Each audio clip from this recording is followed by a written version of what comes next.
COVID-19 membawa dampak besar terhadap berbagai sektor kehidupan. Hal ini selaras dengan apa yang disampaikan oleh Saiful, seorang pengamat kebijakan publik dan pelaku bisnis, bahwa ada 3 dampak besar pandemi COVID-19 bagi perekonomian nasional. Yang pertama yaitu melemahnya konsumsi rumah tangga atau menurunnya daya beli. Yang kedua yaitu melemahnya bidang investasi. Yang ketiga yaitu pelemahan ekonomi, sehingga pemerintah telah melakukan tindakan cepat, yaitu program vaksinasi, program pemulihan ekonomi nasional. Untuk mengatasi hal tersebut, pemerintah juga menyelenggarakan program dana bantuan sosial yang disebut dengan bansos bagi masyarakat miskin atau mereka yang terkena dampak pandemi.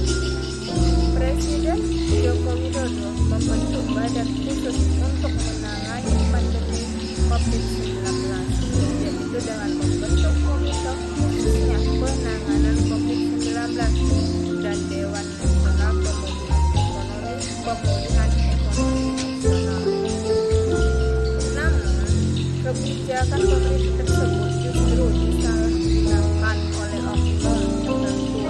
Salah satunya yaitu aksi korupsi dalam dana bantuan sosial COVID-19 yang dilaksanakan oleh Menteri Sosial Juliari Peterbatubara.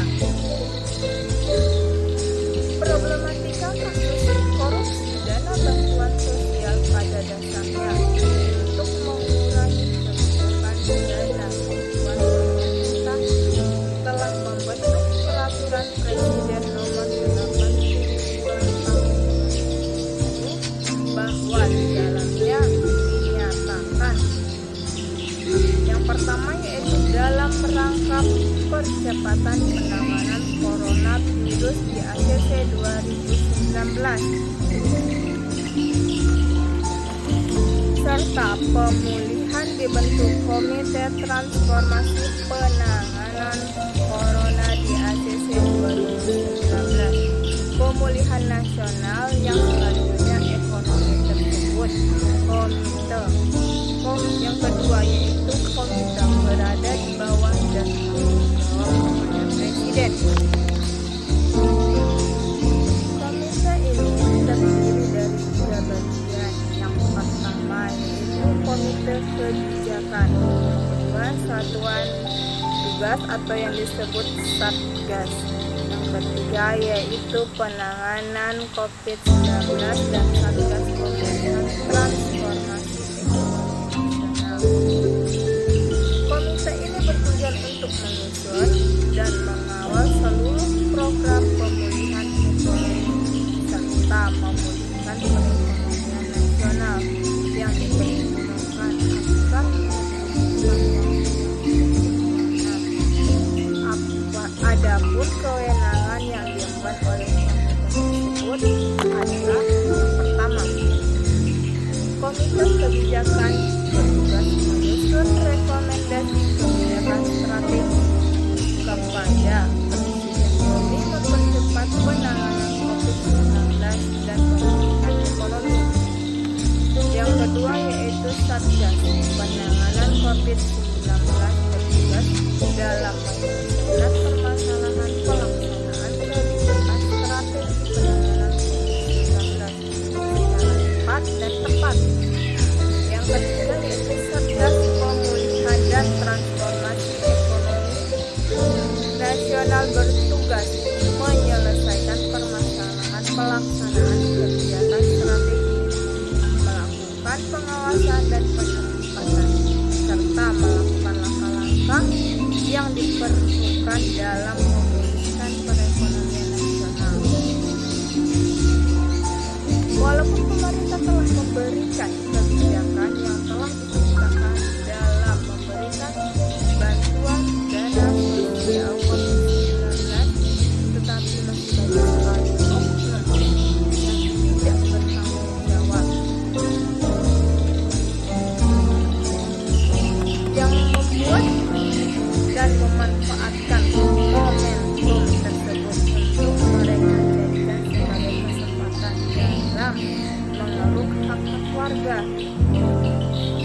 tersebut juga diakibatkan karena kurangnya pengawasan dari pemerintah dalam proses keberlangsungan dana bantuan COVID-19 di Indonesia.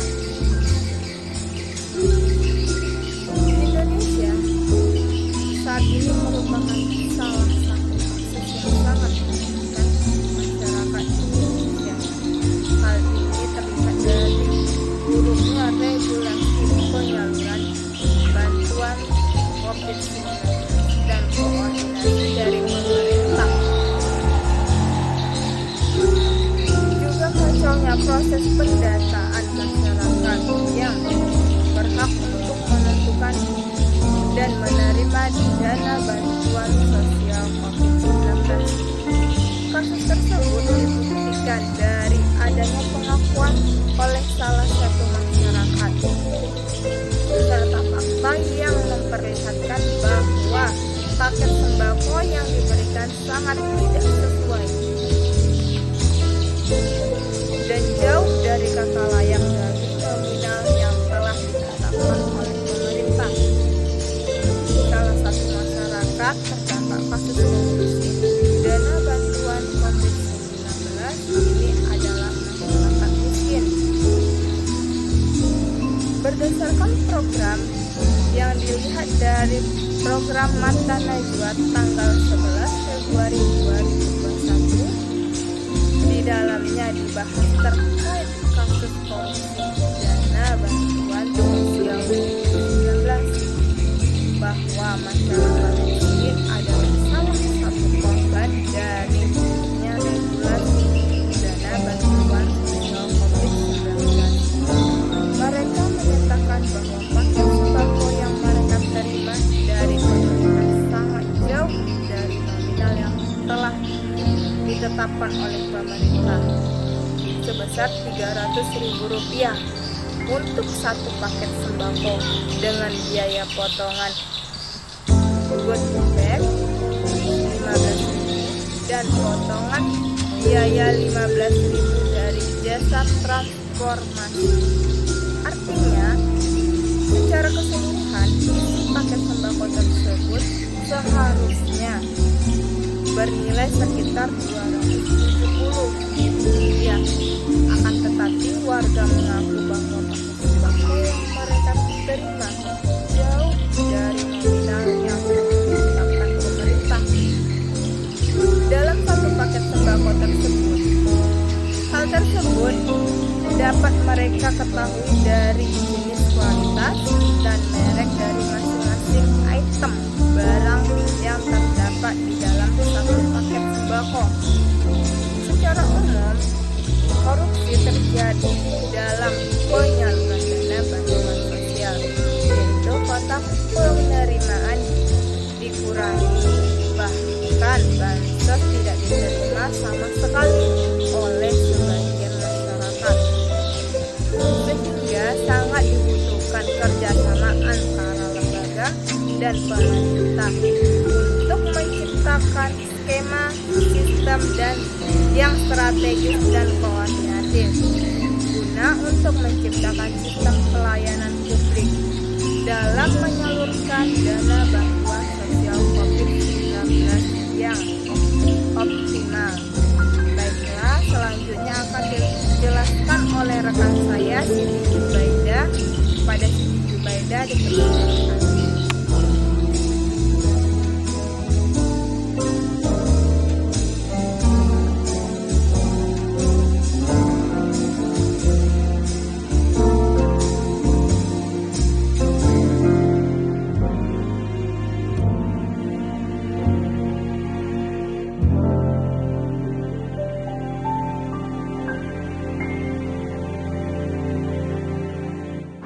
Peran lembaga negara dalam menyelesaikan kasus korupsi dana bansos COVID-19 di Indonesia.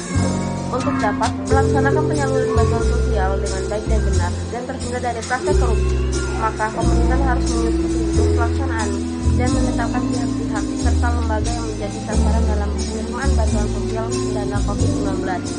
Selanjutnya, menentukan bentuk bantuan dapat berupa transfer uang atau barang maupun jasa yang nantinya akan disalurkan secara langsung melalui bank, posko, atau lembaga salur yang telah ditetapkan. Peran lembaga-lembaga pemerintah negara yang bertugas untuk mencegah dan mengawasi suatu tindakan korupsi dan memeriksa keuangan negara juga sangat diperlukan. Lembaga-lembaga tersebut adalah Komisaris Pemberantasan Korupsi atau KPK, Badan Pemeriksa Keuangan atau BPK, dan Badan Pengawas Keuangan dan Pembangunan atau BPKP. Dalam kondisi pencegahan, KPK melakukan wewenang yang bertugas melakukan fungsi koordinasi dengan monitoring di tingkat pusat daerah dengan cara membentuk satuan tugasan khusus pada divisi pencegahan, yaitu 1. Bekerjasama dengan gugus tugas percepatan penanganan COVID-19 dengan cara tim melakukan penelitian dan memberikan rekomendasi permasalahan yang bersifat sistematik. Yang kedua, melakukan kegiatan dan realokasi anggaran dana serta melakukan proses pendampingan dalam pengadaan barang dan jasa di masa darurat.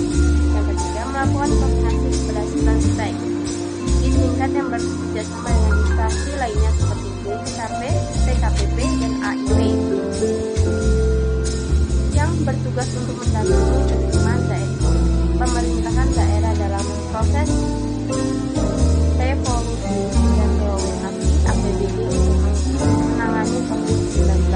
Oleh karena itu, dengan adanya kebijakan-kebijakan langkah regulasi yang telah ditetapkan oleh pemerintah serta langkah preventif yang telah dilakukan oleh lembaga-lembaga pemerintah negara seperti KPK, BPK, dan BPKP, diharapkan korupsi dana bantuan sosial ini di masa pandemi COVID-19 di Indonesia tidak terulang kembali, agar masyarakat dapat menikmati dan menerima hak-haknya sesuai dengan apa yang telah diberikan oleh pemerintah, sehingga tidak ada lagi kasus-kasus yang membawa kerugian bagi masyarakat dan perekonomian negara. Kesimpulan dari video ini ialah kasus korupsi dana bantuan sosial COVID-19 telah dilakukan oleh para pihak-pihak yang tidak bertanggung jawab, banyak membawa dampak kerugian bagi masyarakat dan juga perekonomian di Indonesia. Kasus korupsi tersebut jadi karena kacaunya sistem pendanaan dana bansos dan serta kurangnya pengawasan dan juga kebijakan tegas yang telah dilakukan oleh pemerintah dalam proses regulasi bantuan dana COVID-19 di Indonesia. Dengan demikian, adanya kebijakan-kebijakan langkah regulasi yang telah ditetapkan oleh pemerintah serta langkah-langkah privat yang telah dilakukan oleh lembaga-lembaga negara seperti KPK, BPK, dan BPKP diharapkan dapat mengatasi korupsi di Indonesia, khususnya juga bagi korupsi dana bantuan sosial di masa pandemi COVID-19 di Indonesia ini, agar masyarakat dapat menikmati dan menerima hak-haknya sesuai dengan apa yang ditetapkan oleh